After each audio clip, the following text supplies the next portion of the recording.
طلاب الصف الثاني الثانوي، السلام عليكم ورحمة الله وبركاته. معكم مستر وليد من قناة فنون العلوم. هنشتغل مع بعض النهاردة بداية من الوحدة الثانية، اسمها الحركة الخطية. الحركة الخطية فيها فصلين. الفصل الثاني اسمه الحركة في خط مستقيم، والفصل الثالث اسمه القوة والحركة. طبعا الفصل الأول أخدناه في الوحدة الأولى، تمام. فهنبدأ النهاردة من الفصل الثاني، الحركة في خط مستقيم. الحركة في خط مستقيم هي عنوان الفصل الثاني. بقول لي هنا بعض الأجسام من حولنا ثابت وبعضها متحرك، وده شيء احنا عارفينه. في أجسام ساكنة ثابتة يعني متتحركش، وفي أجسام بتتحرك. بيقول لي من الضروري ونحن نتابع حركة الأجسام المختلفة أن نفهم ونصف تلك الحركة. نفهم ونصف تلك الحركة. ليه؟ لأنك لو ما قدرتش توصف هذه الحركة وتحللها، ستصبح حركة السفن والقطارات والطائرات وأي وسيلة مواصلات ستتحول إلى فوضى عارمة. لأنه لو ما قدرتش تعرف القطار مثلا اللي هيبدأ يتحرك الساعة كام وماشي بسرعة قد ايه وهيوصل الساعة كام، ممكن تحدث كوارث وتحدث طبعا اصطدامات كتير جدا بين القطارات وكذلك الطائرات وكذلك السفن وهكذا. ماشي. هيقابلني اول مصطلح اسمه الحركة. واي حركة احنا ممكن نمثلها بمخطط للحركة. مخطط الحركة معناه ايه؟ معناه انه مثلا زي الشخص ده ما بيتحرك كده، بنلتقط صور متتالية ونجمعهم كلهم في صورة واحدة، ساعتها ده اسمه مخطط حركة. ده اسمه مخطط حركة. ده كله شغل يا جماعة او كلام مبدئي كده كمقدمة بحيث تفهم الموضوع. هنبدأ على اول مصطلح نشتغل عليه اللي هو الحركة. الحركة هي التغير الحادث في موضع الجسم بمرور الزمن بالنسبة لموضع جسم آخر، أو نقول هي تغير موضع جسم خلال فترة من الزمن. وده طبيعي، أي جسم هيغير موضعه يبقى كده اتحرك. وطبعا اتحرك في خلال فترة زمنية معينة. هندرس الحركة في خط مستقيم وفي اتجاه واحد. الحركة في اتجاه واحد وفي خط مستقيم دي بتمثل أبسط أنواع الحركة، مثل حركة القطار كده أو السيارة، بيبقى لها اتجاه واحد وفي خط مستقيم. إيه هي أنواع الحركة؟ قال لي إنه يمكن تقسيم الحركة إلى نوعين أساسيين، هما الحركة الانتقالية والحركة الدورية. الحركة الانتقالية بتتميز بوجود نقطة بداية ونقطة نهاية. يعني لو في جسم يتحرك من النقطة دي يروح للنقطة دي، ممكن أسمي النقطة دي ألف والنقطة دي باء، وده اتجاه الحركة، يبقى دي اسمها حركة انتقالية. النقطة ألف تمثل نقطة البداية والنقطة باء تمثل نقطة النهاية. دي اسمها حركة انتقالية. أما عندي حركة كمان اسمها الحركة الدورية، ودي الحركة اللي بتكرر نفسها على فترات زمنية متساوية، زي حركة الأرض حول الشمس. دي حركة دورية لأنها بتكرر نفسها بانتظام على فترات زمنية متساوية. هنبدأ ناخد أمثلة للحركة الانتقالية اللي هي بتتميز بوجود نقطة بداية ونهاية، زي الحركة في خط مستقيم اللي احنا اتفقنا عليها، زي حركة القطار أو حركة الموتوسيكل أو حركة كمان الثمرة التي تسقط من هذه الشجرة، وكمان حركة السيارة. دي حركات في خط مستقيم. ازاي؟ تعالى وانا اقول لك. الثمرة دي مثلا بتسقط كده في خط مستقيم، لها موضع بداية وموضع نهاية، يبقى دي اسمها حركة انتقالية في خط مستقيم. السيارة دي لها موضع بداية ولها موضع نهاية، تبقى حركة انتقالية وفي خط مستقيم، وهكذا. تمام؟ في كمان عندي حركة المقذوفات. حركة المقذوفات أيضا من الحركات الانتقالية، زي حركة قذيفة تنطلق من مدفع أو حركة رصاصة تنطلق من مسدس. ممكن أديك على مثال. القذيفة اللي انطلقت من المدفع دي لها نقطة بداية ولها نقطة نهاية. دي البداية ودي النهاية، وبالتالي دي برضو حركة انتقالية.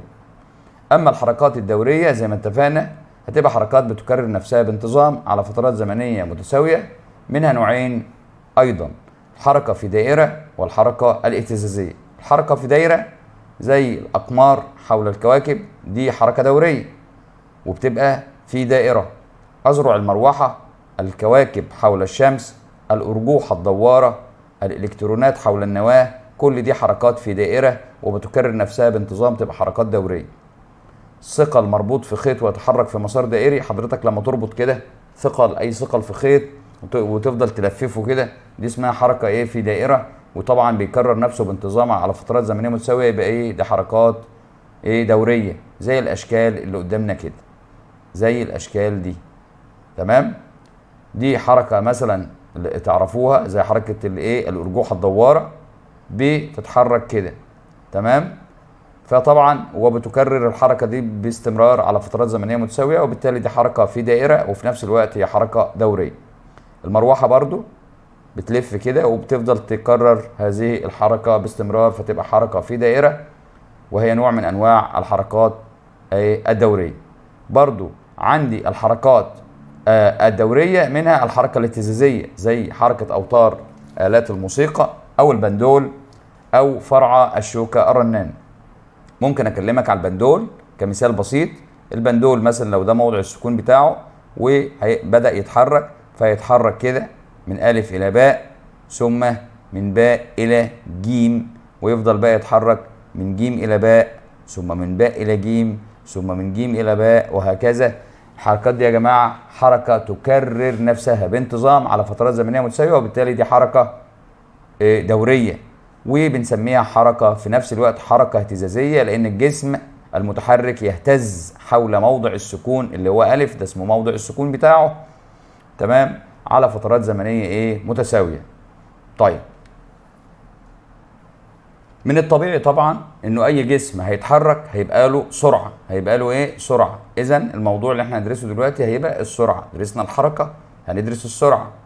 السرعه لازم اعرف فيها 4 حاجات. اول حاجه تعريفها، ثم قانونها، ثم وحدات قياسها، ثم كمان في انواعها. يبقى انا عندي يا جماعه عندي 4 مصطلحات هدرسهم. تعريف السرعه هي الازاحه التي يقطعها الجسم في الثانيه الواحده، او هي المعدل الزمني للتغير في الازاحه. وصيغه ابعاد السرعه اخدناها قبل كده، v تساوي الدي على تي. الدي دي كانت الازاحه، والتي هو الزمن. صيغه الابعاد للازاحه، الازاحه طول، فيبقى صيغه الابعاد ال، والزمن صيغه ابعاده تي، يبقى كده ال مقسوم على تي. ما عنديش صيغه ابعاد فيها اسم، لازم تكون ضرب. ال تفضل فوق، التي تطلع لها، بس التي هنا موجب 1 تطلع بسالب 1. يبقى صيغه ابعاد السرعه بنكررها مره تانيه، ال تي سالب 1، اخدناها قبل كده. قانون السرعه، السرعه تساوي التغير في الازاحه على التغير في الزمن. يعني ايه كلمه تغير؟ يعني دلتا. الدلتا بنمثلها بمثلث، يبقى نقول دلتا دي على دلتا تي. يبقى لو بصيت للقانون ده هتلاقي ان السرعه V تساوي دلتا دي، اللي هي تغير في الازاحه بالنسبه للتغير في الزمن. تغير الازاحه بجيبه ازاي؟ هنتخيل هنا انه في سياره بدات من هنا وانتهت هنا، قطعت ازاحه اسمها D1، وطبعا في زمن قدره T1 في زمن معين. وبعدين هاجي من الاول تاني لغايه الموضع التاني ده، الاقيها قطعت ازاحه اسمها D2، طبعا برضو في زمن مختلف اسمه T2. فلو عاوز اجيب دلتا دي هطرح الحاله الثانيه ناقص الحاله الاولى، D2 ناقص D1، يبقى دلتا دي بتساوي D2 ناقص D1، والدلتا تي ايضا بتساوي T2 ناقص T1، وده القانون العام للسرعه. وحده القياس طبعا سهله واخدناها قبل كده، هي هتكون المتر لكل ثانيه، بس ده في النظام الدولي.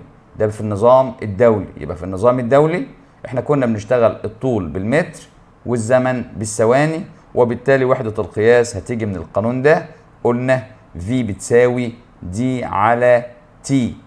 الإزاحة ده طول يتقاس بالمتر، والزمن بيتقاس بالثانية، يبقى متر لكل ثانية ده في النظام الدولي، وممكن أكتبها بالشكل ده متر على ثانية. يبقى إذا شرطة الكسر ممكن أعملها كده، أو شرطة مايلة كده هي، وممكن أخلي الإم زي ما هي في البسط، وأطلع الإس من المقام للبسط، أحولها لعملية ضرب، بس هغير إشارة الأس وبرضه تبقى متر في ثانية أس سالب 1. دي وحدات قياس السرعة في النظام الدولي. أما أنا عندي وحدات قياس أخرى للسرعة خارج النظام الدولي بقى، ممكن أقيس بالكيلومتر لكل ساعة. أنا ممكن أحول من الكيلومتر لكل ساعة إلى وحدة المتر لكل ثانية اللي هي وحدات النظام الدولي، بالضرب في 5 على 18.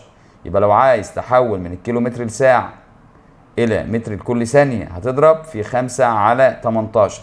الرقم ده جه منين يا جماعة؟ تعالوا وأنا أقول لك جه منين. الكيلومتر في 1000 متر، فلما أحول من الكبير للصغير هضرب في 1000. ولما أحب أحول من الساعة إلى ثواني هضرب في 3600. جت منين يا أستاذ؟ إن كل ساعة فيها 60 دقيقة، وكل دقيقة فيها 60 ثانية. اضرب 1 في 60 في 60 يديك 3600. طيب صفرين هيروحوا مع صفرين، يتبقى لي 10 على 36. على الاتنين فيها ال5، على الاتنين فيها ال18. يبقى أنا بقيت فاهم الرقم 5 على 18 ده جه منين. طيب هنا لو بحول من كيلومتر ساعة إلى متر لكل ثانية بضرب في 5 على 18. طب افرض أنا هعمل العكس، أحول من متر ثانية إلى كيلومتر ساعة، هضرب في إيه يا أستاذ؟ اضرب في المقلوب، اضرب في 18 على 5. اضرب في 18 على إيه؟ على 5. تمام. طيب إيه بقى أنواع السرعة؟ عندي سرعة عددية اللي هي بنسميها السرعة القياسية، وعندي سرعة أخرى اسمها السرعة المتجهة. يا ترى إيه الفرق ما بين الاتنين؟ ركز معايا هتلاقي الموضوع بسيط جدا. سرعة قياسية أو عددية دي إيه التعريف بتاعها؟ هي المسافة التي يقطعها الجسم في وحدة الزمن. لاحظ إن السرعة بقى المتجهة هي الإزاحة التي يقطعها الجسم في وحدة الزمن. يعني التعريفين شبه بعض بالظبط، ما عدا إنه هنا قال لي المسافة، وهنا قال لي ايه، وهنا الجهه الثانيه قال ايه؟ قال الازاحه. تمام. طب ليه يا استاذ؟ لانه السرعه العدديه هي كميه قياسيه تحدد بالمقدار ووحده القياس فقط. تحدد بالمقدار ووحده القياس فقط، فعشان كده استخدمت المسافه. لان المسافه كميه قياسيه. اما السرعه المتجهه تحدد بالمقدار ووحدة القياس والاتجاه، هبقى محتاج الاتجاه. لذلك استخدمت فيها وانا بجيبها الازاحة هقسمها على الزمن. يبقى هنا السرعة العددية مسافة على زمن، اما السرعة المتجهة ازاحة على زمن. طيب طالما سرعة عددية او قياسية فبتكون دائما بالموجب، يبقى اي حاجة عددية لازم هتكون بالموجب. اما لو متجهة هيبقى احيانا موجب واحيانا اخرى سالب، على حسب الاتجاه اللي انا واخده، على حسب الاتجاه اللي انا بعتبره. طالما انت بتقول لي ان الاتجاه له اعتبار هنا معايا، يبقى الاتجاه هو اللي هياخد الاشارات. فمثلا لو في جسم بيتحرك ناحية الشرق وكنت اعتبرت ان الاتجاه ده هو الموجب، فلو اتحرك هذا الجسم ناحية الغرب هعتبر انه كده سالب، فبدل ما اقول شرقا وغربا اقول موجب وسالب. اذا الاشارات دي يا استاذ تعبر عن المقادير ولا تعبر عن الاتجاهات؟ لا، تعبر عن الاتجاهات. تمام. ممكن اديك مثال للسرعة العددية، زي سيارة تتحرك بسرعة 80 كيلومتر لكل ساعة. هنا انا ذكرت المقدار ووحدة القياس فقط، لكن هنا اما اقول لك سيارة تتحرك بسرعة 80 كيلومتر لكل ساعة شرقا، يبقى انا ذكرت 3 حاجات: المقدار ووحدة القياس وكمان الاتجاه زي ما اتفقنا. ماشي. هنا مديك برضو امثلة لعداد السرعة الموجود امام السائق في السيارة. انتوا عارفين ان عداد السرعة بيبقى مثلا في ارقام هنا كده وفي مؤشر. المؤشر ده على حسب ما يروح اعرف سرعتي كام، وده بيعرف السرعه بطريقه مباشره. بيعرف السرعه بطريقه مباشره اللي هو القياس بطريقه مباشره اللي بيبقى فيه خطأ واحد مش عده اخطاء او تراكم خطأ. تمام.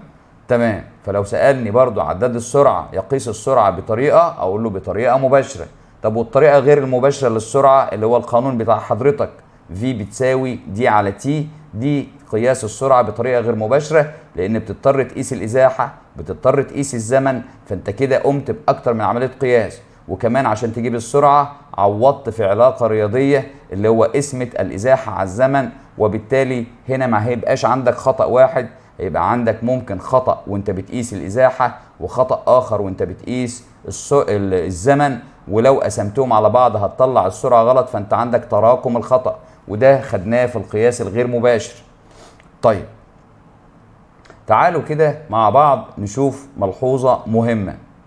بيقول لي هنا لاحظ يستخدم مصطلح السرعة المتجهة وليس السرعة العددية في المصطلحات والمسائل والمعادلات، لأن السرعة المتجهة هي التي تصف حركة الجسم وصفا تاما.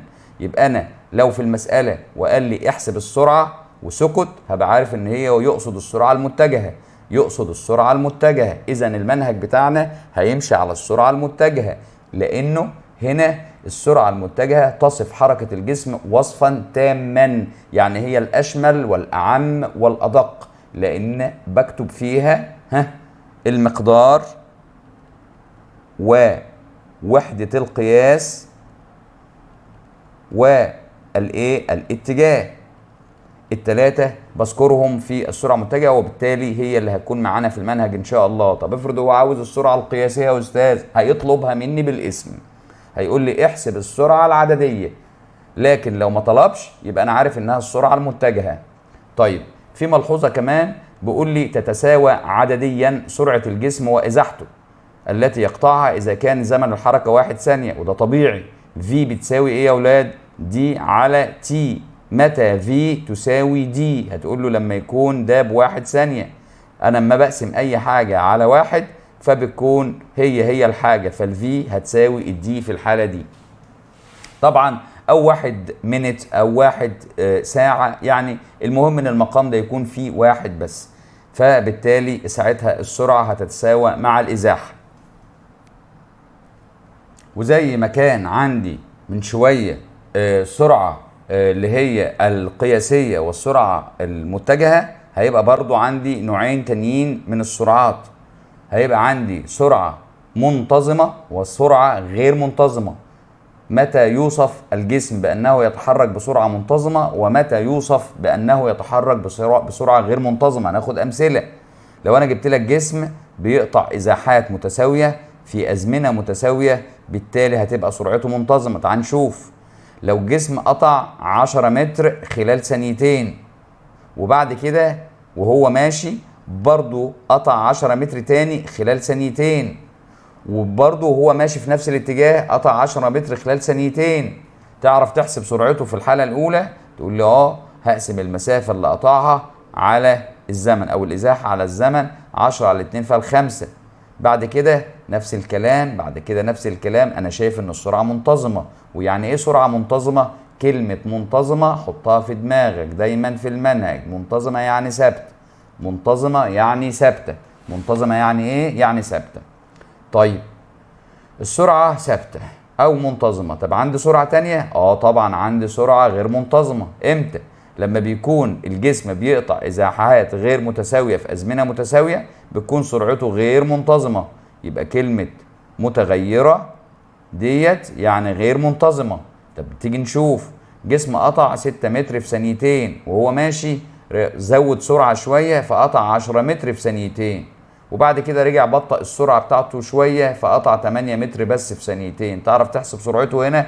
3. اقسم الإزاحة على الزمن. طب وهنا هقسم الإزاحة على الزمن يديك 5. طب وهنا هقسم الإزاحة على الزمن يديك 4. طبعا 4 متر لكل 4 متر لكل ثانية و5 متر لكل ثانية وهكذا.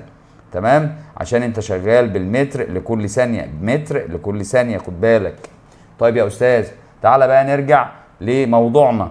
السرعة هنا ب3، بعدها السرعة بقت ب5، بعدها بطأ شوية تاني ورجعت السرعة بقت ب4. هل السرعة كده منتظمة يعني ثابتة؟ لا، السرعة دي غير منتظمة، أي تتغير مع مرور الزمن. طيب، يبقى لما نحب نقارن ما بين السرعة المنتظمة والسرعة الغير منتظمة من ناحية التعريف، هنقول له إن السرعة المنتظمة هي السرعة التي يقطع فيها الجسم إزاحات متساوية في أزمنة متساوية.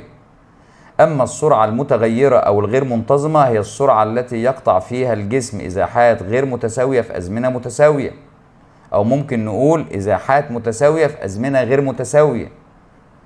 القيمة هنا بتكون مقدار ثابت المقدار وفي اتجاه ثابت، ده بالنسبة للسرعة المنتظمة. بتكون القيمة ثابتة زي ما اتفقنا في المثال اللي كان فوق، قيمته ثابتة، كان ب5 5 5، القيمة ثابتة والاتجاه ثابت في نفس الاتجاه.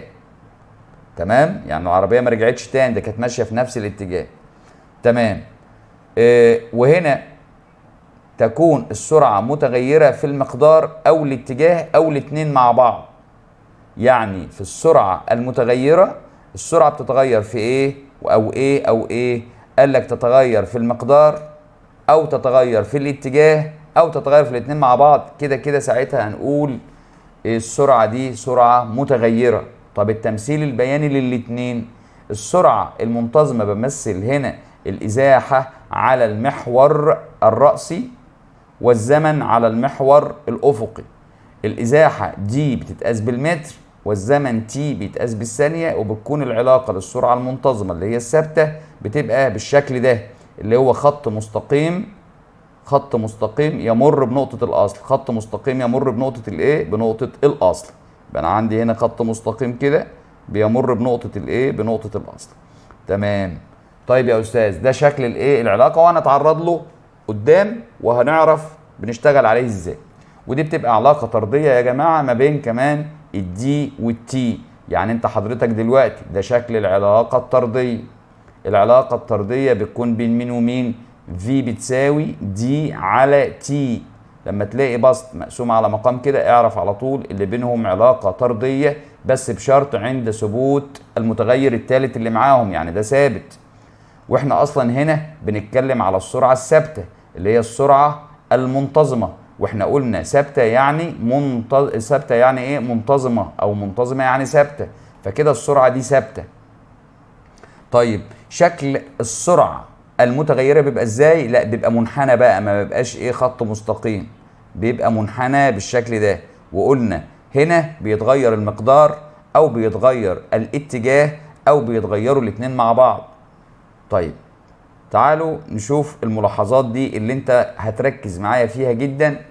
بيقول لي يمثل الجسم الساكن في العلاقة البيانية بين الإزاحة والزمن بخط أفقي يوازي محور الزمن. فين الكلام ده والوصف ده في الثلاث رسومات دول؟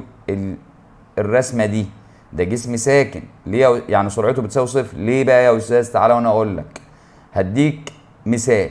تخيل هنا على محور الإزاحة، طبعا هنا بتبقى نقطة الأصل صفر، وأنا طالع مثلا أنا هحط هنا مثلا 5، رقم 5 مثلا.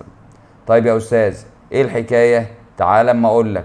تخيل أنا هحط هنا على محور الزمن دي الثانية الأولى، لأن ده محور الزمن وبتقاس بالثواني. يبقى هنا لما أجي أقرأ أقول دي الثانية الأولى، ها، ودي الثانية الثانية، ودي الثانية الثالثة. تعرف تقول لي دلوقتي الجسم ساكن ولا متحرك؟ تعالى بالراحة وبهدوء. عند الثانية الأولى سرعته كانت كام؟ سرعته صفر. ليه؟ لأنه ما اتحركش.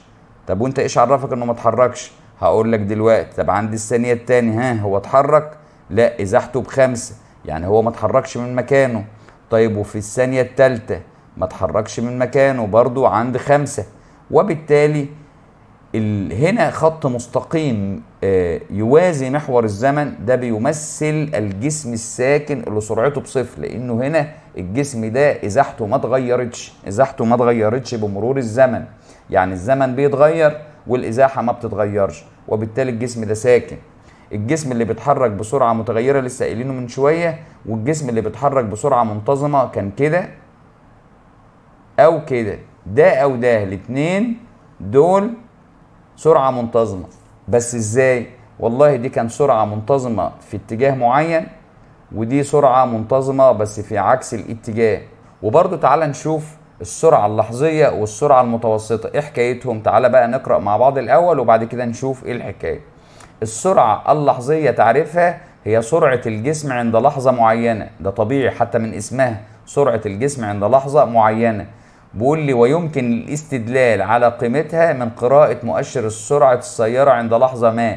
يعني مثلا أنا لو راكب عربية ممكن أجيب سرعتي عند لحظة معينة إن أنا أبص بس على العداد بتاع العربية، تمام، يديني سرعتي في اللحظة دي، تمام. طيب هنكمل. السرعة اللحظية دي يا جماعة بنسميها في، زيها زي ايه سرعة، وبتساوي التغير في الإزاحة على التغير في الزمن.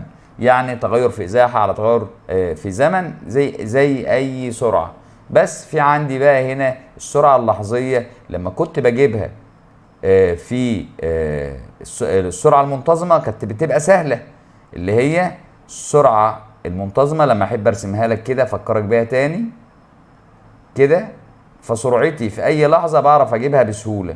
يعني مثلا لو بقول لك هات لي السرعه عند اللحظه واحد كده، تقول لي سرعتك بكام؟ تعال نشوف الازاحه مثلا، وليكن هنا مثلا بايه؟ بخمسه. جيب بس قلم ثانيه واحده. مثلا دي بخمسه. هتقول لي ايه؟ هقسم الازاحه اللي هي هنا طبعا بالمتر على الزمن اللي هو هنا بالثواني. 5/1 يبقى سرعتك في اللحظه دي ب5 متر لكل ثانيه. اما في السرعات الغير منتظمه اللي هي متغيره بتبقى بقى ايه؟ صعبه عليك شويه، لانك هتضطر تاخد المماس للنقطه. يبقى انا لو عاوز السرعه عند اللحظه دي هضطر اخد المماس لهذه النقطه كده، واجيب الميل بتاع هذا المماس. اجيب الميل بتاع المماس ان انا اقسم الدلتا دي على الدلتا تي. طب اجيبهم منين؟ ما انت هديك هنا ارقام، مثلا وليكن هنا رقم وهنا برضو رقم. الاتنين دول بيمثلوا الدلتا دي اللي هو الحتة الرأسية دي. طيب والزمن هنا نقطة وهنا نقطة من عند البداية للنهاية، برضو هنا رقم وهنا رقم. هتطرح الرقمين دول من بعض تديك دلتا دي، وتطرح الرقمين دول من بعض يديك الدلتا تي اللي هما الأفقيين دول، تمام. دي هتجيب الميل، وساعتها تبقى جبت سرعة الجسم اللحظية أو السرعة اللحظية للجسم المتحرك عند النقطة دي، تمام. فبيقول لي هنا ايه؟ بيقول لي يتم رسم للمنحنى عند النقطة التي تقابل رسم ايه؟ رسم مماس للمنحنى عند النقطة التي تقابل هذه اللحظة، ويكون ميل المماس هو السرعة اللحظية زي ما اتفقنا. طيب يا أستاذ، أمال بقى في السرعة المتوسطة؟ السرعة المتوسطة برضو يعني بضطر ان انا اشتغل عليها بس في السرعة المتغيرة. في السرعة المتغيرة ببقى عاوز اجيب حاجة اسمها السرعة المتوسطة. طيب تعال نشوف الاول تعريفها. هي الازاحة من نقطة البداية الى نقطة النهاية مقسومة على الزمن الكلي. يعني الازاحة الكلية على الزمن الكلي من اول ما بدأت لغاية ما انتهيت. بس بعملها ازاي؟ بيديك كده المنحنى ده، فانت بتاخد انت بقى خط مستقيم من بداية الحركة لنهايتها، وبرضه بتنزل بيه هنا كده. هو المفروض يبقى هنا كده بالظبط، تمام كده هو الصح، تمام. وبعد كده برضه بجيب الميل بتاعه ان انا بقسم الدلتا دي. ده الدلتا دي يا جماعة هقسمه على الدلتا تي. يعني هنا بديك ارقام، بتبقى عارف ان انت مثلا بادئ الزمن من عند 0 لغاية رقم مثلا 5 ثواني مثلا، فانت عرفت انه 5 ناقص 0. طب وهنا الازاحه بتاعتك من عند الصفر مثلا لغايه هنا 10، فتقسم الازاحه الكليه 10 على الزمن الكلي 5 يديك السرعه المتوسطه. ده طريقه. وفي طريقه، دي الطريقه الاولى اللي هي الازاحه الكليه على الزمن الكلي. طيب وفي طريقه تانية ان انا اجيب مجموع السرعات اللي عندي. انا ببقى عندي، انت خدت في الاعدادي حاجه اسمها السرعه الابتدائيه اللي كنت بترمز لها بالرمز عين 1، والسرعه النهائيه اللي كنت بترمز لها بالرمز ايه؟ عين 2. السرعه النهائيه هنا اسمها في اف، والسرعه الابتدائيه اسمها في اي اللي هي الفاينل فيلوسيتي والانيشال فيلوسيتي. المهم هتجمع السرعات اللي عندك، سرعتك الابتدائيه بكام والنهائيه بكام، وتقسم على عددهم اللي هم سرعتين، يبقى 2. برضو بتجيب السرعه الايه؟ السرعه المتوسطه للجسم المتحرك. يبقى هنا بيقول لي ايه بقى؟ بيقول لي يتم رسم الخط الواصل بين نقطة بداية ونهاية الحركة، وميل هذا الخط يمثل السرعة الايه؟ يمثل السرعة المتوسطة. طيب نكمل مع بعض. في عندي برضو ملحوظات هركز عليها. متى تتساوى السرعة المتوسطة مع السرعة اللحظية؟ متى تتساوى، هو مفيش متى، بس أنا اللي بسأل. متى تتساوى السرعة المتوسطة مع السرعة اللحظية؟ أقول له عندما يتحرك الجسم بسرعة منتظمة. ساعتها المتوسطة هتساوي اللحظية. ليه يا أستاذ؟ تعالى تاني، ما أنا موريش غيرك بقى. تعالى، أنا عندي دي سرعة إيه؟ لو أنت شاطر هتقول لي دي سرعة منتظمة.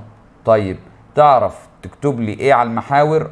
المحور الرأس هيبقى الدي بالمتر اللي هي الإزاحة بالمتر، وهنا التي بالثانية. تعرف تحط لي قيم؟ أحط لك يا سيدي قيم، وليكن 5 10 على مسافات متساوية كده، 0 5 10 على مسافات متساوية. هنا برضو على مسافات متساوية، مثلا يبقى هنا 0 1 2 وهكذا.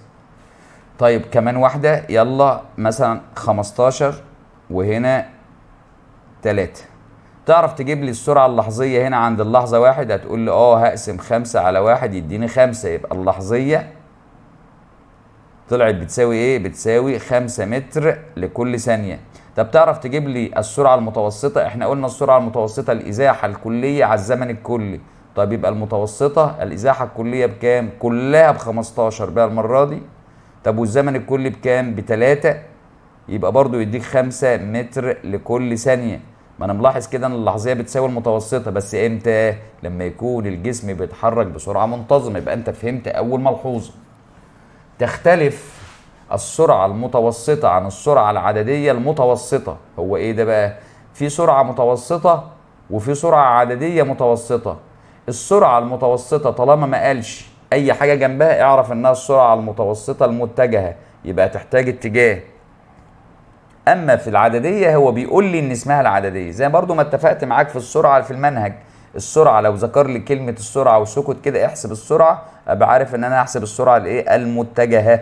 لكن السرعة العددية هو بيطلبها بالاسم كده، يقول لك السرعة العددية او السرعة القياسية اللي هي بتبقى مقدار فقط. تمام؟ فهنا برضو في السرعات المتوسطة لو قال لي السرعة المتوسطة وسكت هبقى عارف انها السرعة المتوسطة المتجهة. تمام؟ اما السرعة العددية هيطلبها بالاسم. طب هما بيختلفوا عن بعض في ايه؟ ان السرعة المتوسطة اللي هي المتجهة طبعا زي ما اتفقنا هتساوي الازاحة الكلية على الزمن الكلي، لكن السرعة العددية المتوسطة هتساوي المسافة الكلية على الزمن الكلي. طب ليه بقى؟ لان الازاحة كمية متجهة فانا بحتاجها مع السرعة المتوسطة المتجهة، اما المسافة هي كمية قياسية فبحتاجها مع السرعة العددية المتوسطة. وهنا بيذكر لك اهو، قال لك لان السرعة المتوسطة كمية متجهة، لكن السرعة العددية المتوسطة هي كمية ايه؟ قياسية زي ما اتفقنا. تعالى كده ناخد مثال للتدريب. في عندي مثالين متعلقين ببعض، هما مش مثالين، هو مثال واحد بس متقسم لحتتين. فتعالى نقرأ الجزء الأول من المثال. بيقول لي قاد شخص سيارة في خط مستقيم فقطع 8.4 كيلومتر في زمن قدره، يبقى ده الزمن الأول 12/100 ساعة، الاتش يعني ساعة، ثم اللي هي الأور يعني، ثم نفذ منه الوقود أو وقود السيارة فتركها ومشى في نفس الخط المستقيم. يبقى مشى في نفس الاتجاه لأقرب محطة وقود، بس مشى قد إيه على رجليه؟ 2 كيلومتر في زمن قدره إيه؟ نص ساعة، 5/10 اور. وده طبيعي، هو هنا كانت سرعته 8.4 لأنه كان راكب عربية، سرعته هنا 2 فقلت، فعشان كده خد زمن أكبر شوية. تمام؟ فبقول لي احسب سرعته المتوسطة من بداية الحركة حتى نهايتها. طيب صلوا على النبي. احنا دلوقتي عشان نحسب السرعة المتوسطة قلنا ان السرعة المتوسطة اسمها في داش، وبتساوي الإزاحة الكلية على الزمن الكلي. خد بالك احنا هنا في المثال ده احنا وصلنا لغاية هنا، يعني الشخص مشى الشوية دول 8.4 كيلومتر بالعربية، بعد كده عطلت العربية او خلصت بنزين فهو نزل مشى على رجليه. ده الشق الاول من السؤال، يعني الشق اللي هو فوق ده اللي هو راجع ده لسه في المثال رقم 2. فركز معايا، احنا هنا هنتوقف عند محطة البنزين وشغالين كده لغاية محطة البنزين بس. هتقول لي الإزاحة الكلية بكام يا أستاذ؟ هقول لك هو مشى قد إيه؟ 8.4 كيلو، و2 كيلو كمان في نفس الاتجاه، يبقى كله بكام؟ الازاحه الكليه بكام؟ 10.4. طيب مشى على الزمن الكلي، الزمن الكلي اللي هو بكام؟ 12/100 في المرحله الاولى زائد 5/10 في المرحله الثانيه. تيجوا نحسب السرعه المتوسطه بكام؟ تعال نشوف.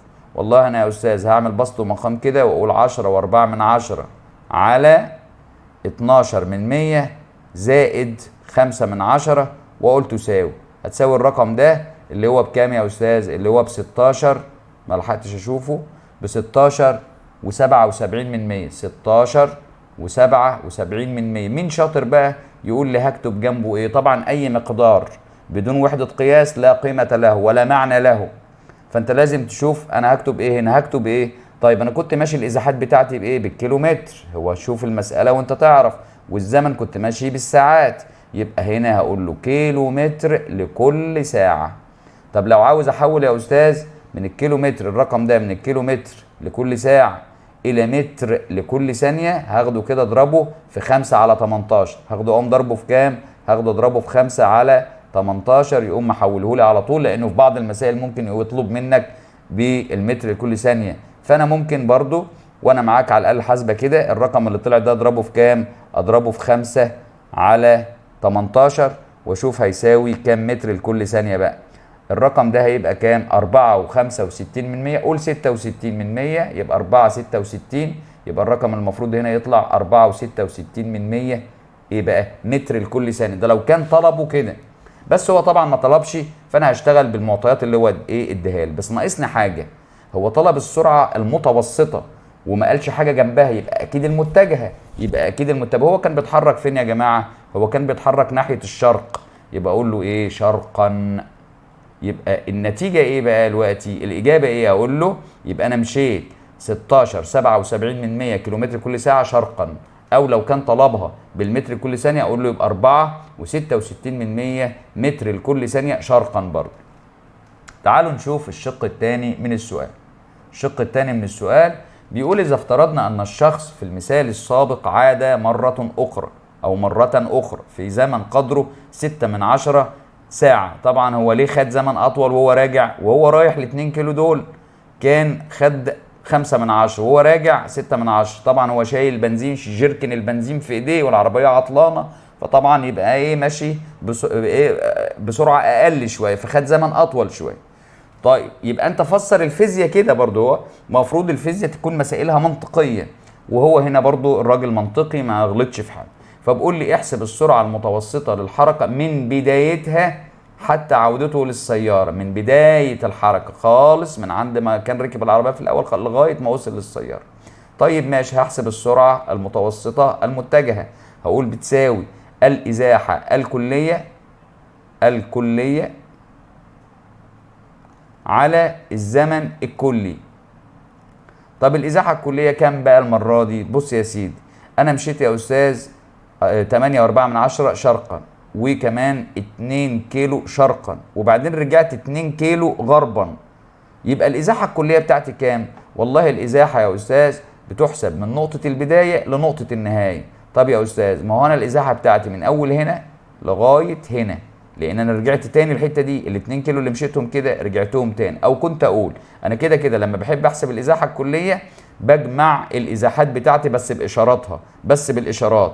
طبعا في الاتجاه ده موجب، في الاتجاه ده مازال موجب، في الاتجاه ده يبقى ايه؟ سالب اكيد زي ما احنا اتفقنا. طب اجمع كده بالاشارات بتاعتك، هتقول لي ايه؟ يبقى 8.4 زائد 2 ناقص 2.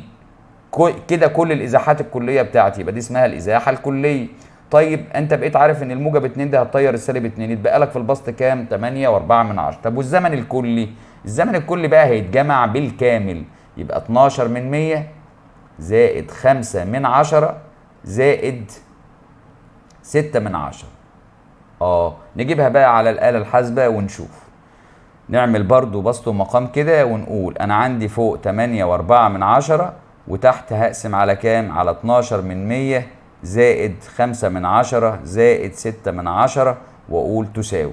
هتساوي كام؟ هتساوي 6 و88. قول 89، لأنه ال5 ممكن تدي لل8 1، فيبقى كده الإجابة 6 و89. 89 طبعا برضو كيلو متر لكل ساعة. واتفقت معاك لو عاوز احولها هضرب في 5 على 18، لو عاوز احولها للمتر لكل ثانية. بس برضو طب شرقا ولا غربا؟ اشوف الكبير. انا كنت ماشي في الاتجاه انا كنت ماشي في الاتجاه الشرق 10.4 وفي اتجاه الغرب رجعت بس ل2 كيلو دول. طب مين اكبر؟ الشرق. خلاص هيبقى شرقا. يا رب تكون استفدت حاجة من المثال ده. تعالوا نشوف مع بعض كمان مثال. بيقول ان الشكل المقابل يوضح حركة فتاة من مغادرة المنزل حتى عودتها الى المنزل مرة اخرى، يعني طلعت من البيت ورجعت تاني. متى توقفت الفتاة؟ ده اول سؤال. التوقف يا جماعة معناه ان الجسم ساكن. عشان ابقى شاطر في العلاقات البيانية اعرف مين على المحور الرأسي ووحدة قياسه ايه، ومين على المحور الافقي ووحدة قياسه ايه. لقيت الازاحة ولقيت الزمن. طيب التوقف هنا معناه ان الازاحه ما بتتغيرش مع مرور الزمن. فين الفترات اللي الازاحه فيها ما بتتغيرش مع مرور الزمن؟ الفتره بي سي والفتره دي اي. هتقول لي ليه؟ هقول لك لانها متوقفه عند ازاحه 2 هنا، والزمن بيتحرك من بي الى سي. الزمن بيتحرك لكن الازاحه هنا عند 2. طب والدي اي برضو الازاحه متوقفه عند رقم 3، لكن الزمن بيتحرك من عند، لو جينا نشوف كده، من عند 5 لغاية 6. يعني الزمن بيتحرك لكن الإزاحة ثابتة، وبالتالي ده كده الجسم ساكن. فأنا ممكن أجاوب وأقول إنه هنا لو أنت طالب مني متى توقفت الفتاة، أقول لك في الفترة بي سي والفترة دي إي. دي الإجابة بتاعتي. طيب بيقول لي إيه بقى؟ تعال نجيب القلم التاني نكتب بيه الإجابات. إحنا قلنا الفترة إيه؟ بي سي والفترة دي إي. دي كده الايه؟ الفترات اللي توقفت فيها الايه؟ الفتاة. ما اكبر سرعة تحركت بها الفتاة؟ اكبر سرعة تحركت بها الفتاة يعني هقسم الازاحة على الزمن. طب فين المناطق اللي فيها سرعة اللي فيها ميل؟ اما هنا كان الميل 0 وهنا الميل 0. طبعا اللي هي المرحلة بي سي ودي اي كان الميل فيها 0. لو سألني على الميل اقول له 0، يعني السرعة 0، يعني الجسم ساكن. اما هنا في عندي المرحله A B فيها سرعه، والمرحله C D فيها سرعه، والمرحله E F فيها سرعه. تعال ناخد منهم مرحله مرحله. لو انا بكلمك على المرحله A B هتقول لي بالنسبه للازاحه انا كنت بادئ من الصفر ووصلت لغايه 2، فكده تبقى الازاحه ب2.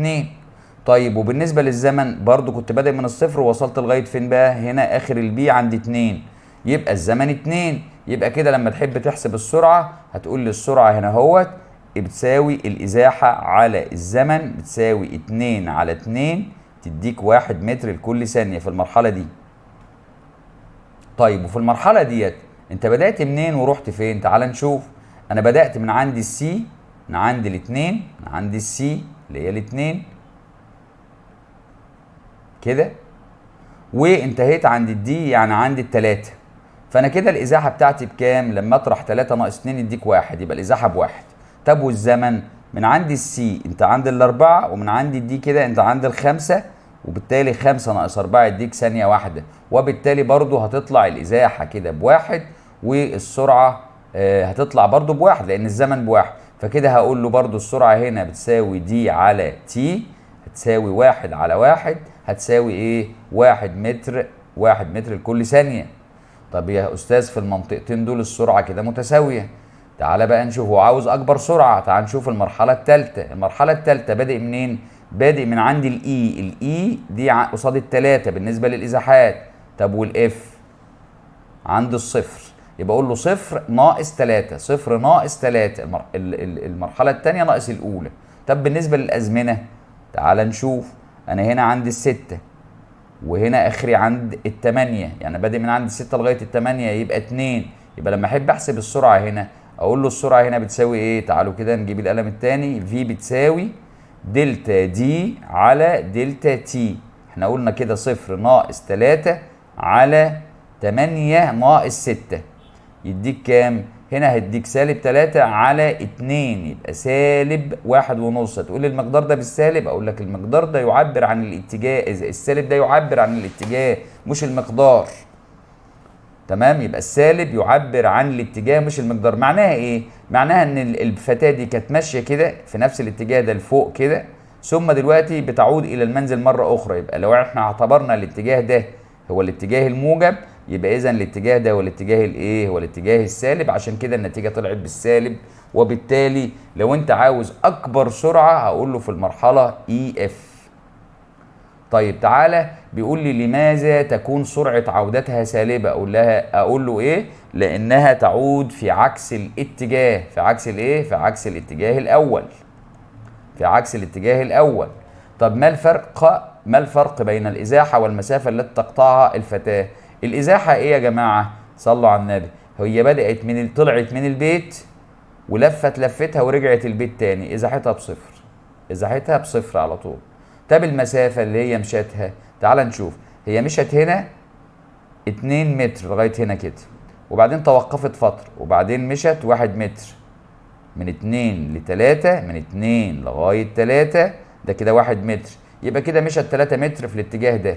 طب وبعدين توقفت فترة، وبعدين رجعت من عند 3 لغاية صفر، يبقى مشت كمان 3 متر في الاتجاه ده. يبقى المسافة 6 متر. يبقى المسافة ايه؟ 6 متر. طيب لو انت بقى هضيف لك سؤال كمان واقول لك تعرف تحسب لي السرعة المتوسطة والسرعة العددية المتوسطة.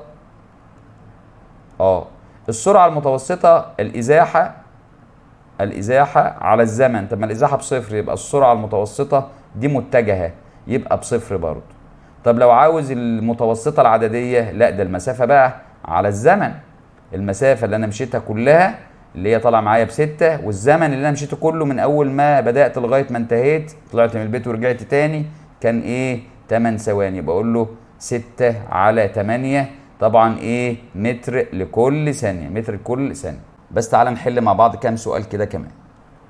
أول سؤال معانا بيقول الحركة التي لها نقطة بداية ونقطة نهاية. طبعا دي الحركة إيه يا جماعة؟ الحركة الانتقالية زي ما اتفقنا قبل كده. الحركة في خط مستقيم حركة، طبعا برضو حركة انتقالية طالما في خط مستقيم. أبسط أنواع الحركة قلنا الحركة في خط مستقيم وفي اتجاه واحد. الحركة في خط مستقيم وفي اتجاه واحد. احنا بنحل سريعا بقى لأن الأسئلة دي إيه؟ بسيطة من خلال الكلام اللي احنا قلناه. طب حركة مقذوف بزاوية في بعدين، طبعا المقذوفات بزاوية مش عليك بس يعني هي طبعا احنا اتفقنا انها كانت حركة انتقالية واحنا بنشرح في اول الدرس. طيب حركة القمر في مداره حول الارض عند مراقبته خلال ليلة كاملة. القمر طبعا ما بيعملش يعني الدورة الكاملة بتاعته خلال ليلة، ده هو بيتحرك من نقطة لغاية نقطة تانية، ده في الليلة. اما بتحرك الدورة الكاملة بتاعته ده خلال شهر. فخلال ليلة ممكن نختار ايه بقى؟ يا ترى حركة دورية في خط مستقيم، ولا اهتزازية في مسار منحنى، ولا انتقالية في خط مستقيم، ولا انتقالية في مسار منحنى؟ لا هي انتقالية في مسار منحنى. ليه؟ لأن لها نقطة بداية ولها نقطة نهاية، بس المسار مش خط مستقيم، المسار منحنى. طيب كل مما يأتي يمثل حركة دورية ما عدا حركة القطار ولا الأرض ولا الأرجوحة ولا البندول. طبعا هيبقى طالما بقول ما عدا يبقى حركة القطار. ليه؟ لأنه حركة الأرض حركة دورية لأنها بتدور حوالين الشمس كده على طول باستمرار على فترات زمنية متساوية. الأرجوحة نفس الكلام، راحة جاية كده، أو الأرجوحة الدوارة برضو بتبقى راحة ايه باستمرار في فترات زمنيه متساويه. بندول الساعه زي ما شرحناه برضو دوريه. يبقى هنا الاجابه الف يا جماعه طالما بقول ما عدا. طيب هنا بيقول الجسم الذي ينتقل من نقطه لاخرى على محيط مسار دائري تكون حركته، طالما هو بينتقل وعلى محيط مسار دائري، يعني لو عندي دايره كده وانتقلت من هنا لغايه هنا، طب ما انا ليا نقطه بدايه وليا نقطه نهايه، يبقى دي حركه انتقاليه. يبقى دي حركه ايه؟ انتقاليه.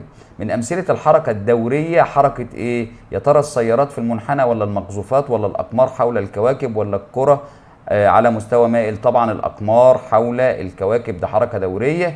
ليه؟ لانه القمر بيدور بيعمل دوره كل ايه؟ كل شهر حوالين مثلا الارض، او الاقمار الصناعيه مثلا ما هي بتدور برضو باستمرار حوالين الكوكب، وهكذا بتكررها بانتظام على فترات زمنيه متساويه، تبقى دي حركه ايه؟ دوريه. اخر سؤالين معانا النهارده. حركه فرع الشوك الرنانه في حاله اهتزازها تسمى، طبعا حركه دوريه لانها تتكرر بانتظام على فترات زمنيه متساويه. في الحركه الدوريه المسار بيبقى مستقيم ولا تكرار الحركة بانتظام، ولا يتكرر الزمن بانتظام، ولا تتغير السرعة بانتظام؟ لا، تتكرر الحركة بانتظام. يبقى في الحركة الدورية تتكرر الحركة ايه بانتظام على فترات زمنية ايه متساوية. وبكده نكون خلصنا، ويا رب تكون استفدت النهاردة، والسلام عليكم ورحمة الله وبركاته.